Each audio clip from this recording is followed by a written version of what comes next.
বিশ্ব রাজনীতির মঞ্চে আবারও আলোচনার কেন্দ্রবিন্দুতে ডোনাল্ড ট্রাম্প। ইরান ইসরায়েল সংঘাতে যখন গোটা মধ্যপ্রাচ্য জ্বলছে, তখন রাশিয়ার প্রেসিডেন্ট ভলাদিমির পুতিন এক অপ্রত্যাশিত ফোন দেন ডোনাল্ড ট্রাম্পকে। প্রস্তাব দেন ইরানের বিষয়ে সাহায্যের হাত বাড়াতে চান, কিন্তু ট্রাম্পের উত্তর ছিল এক কথায় না।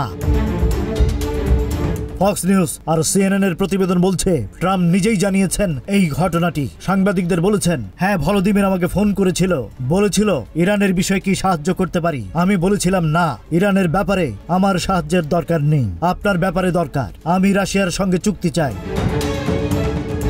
এই বক্তব্যের সময় ট্রাম্প ছিলেন ন্যাটো শীর্ষ সম্মেলনের পথে, যেখানে ইউক্রেনের প্রেসিডেন্ট ভলোদিমির জেলেনস্কির সঙ্গেও তার সাক্ষাৎ হওয়ার কথা।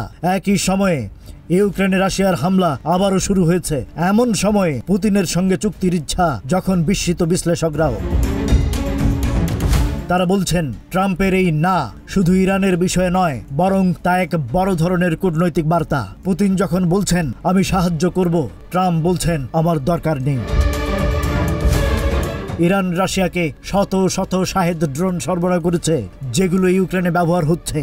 দুই দেশই নিষেধাজ্ঞার মুখে পারমাণবিক কর্মসূচি এগিয়ে নিচ্ছে একসঙ্গে। সেই প্রেক্ষাপটে ট্রাম্পের চুক্তি চাই মন্তব্য রাজনৈতিক অঙ্গনে তীব্র আলোড়ন তুলেছে।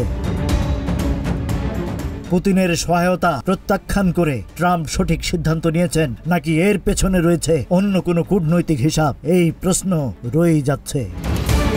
Rajib Raihan, news flash 71।